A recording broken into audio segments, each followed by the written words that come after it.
Hi everyone, my name is Bianca Gruber. I joined the class late, so I had to do this project on my own.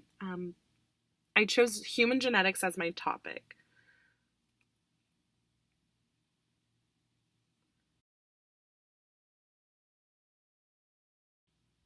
So what is genetics, and why is it important to the field of psychology? Genetics is the study of genes and heredity. We, as humans, all share characteristics within our biology, such as having a skeleton and hormone creation, that all other humans do. However, our differences in behavior is something that changes with each person you meet.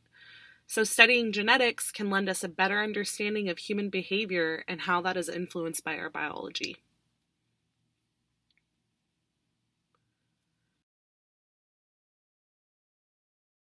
Part of our genes is the concept of genetic variation. Genetic variation is the genetic difference between members of the same species. We know that humans receive 23 chromosomes from each parent, equaling 46 total chromosomes in an offspring. These genes most often differ between everyone and is their genetic makeup or their genotype. The outward expression of these genes, the traits which we can see, is our phenotype.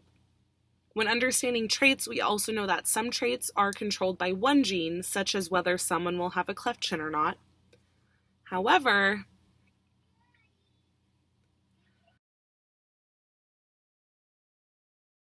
most of our traits are polygenic, meaning that they are controlled by one or more genes.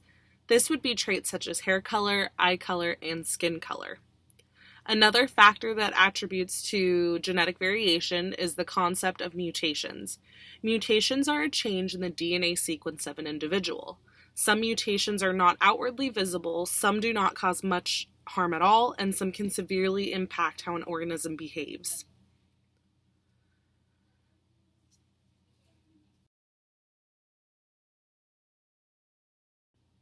So now that we understand a little more about what genes are and how they relate to behavior, let's discuss some theories relating to genetics and psychology. There is a unique relationship that we each have between our genes and our environment. This is known as gene-environment interactions. Within these interactions, there are two prevalent theories about how one influences the other and vice versa. The first theory is the range of reaction theory. This asserts that our genes set boundaries within which we can operate, and how our environment interacts these genes determines where we will fall in that range. Basically, your genes limit how much you can do, and your environment influences the potential that can be met. The textbook gives the example of a child who shows promise in being highly intellectual. If the child is brought up in an environment where their learning is facilitated, they have the ability to reach their highest intellectual potential. However, if the child is placed in an environment where their learning is not facilitated, their potential may only be met at a lower level. Another theory is the genetic environmental correlation theory. This states that our genes influence our environment, and our environment influences the expression of our genes. For example, if a woman is highly intellectual and loves to read, she will probably create an environment around her that promotes reading and learning. When or if that woman becomes a mom, her child will probably be exposed to books at an early age and would then promote the child to reach their genetic potential due to the environmental support that their genetics gave them. This can be equated to the nature versus nurture debate.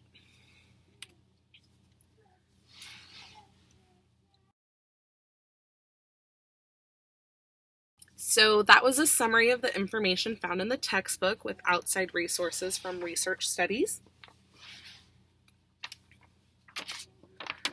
For my activity, I created a Kahoot game for you all to play. If you click or copy and paste this link into your browser, it will open up the option to create an account, or you can play as a guest. I have no preference for which one you do. I hope you enjoy the short game, and thank you.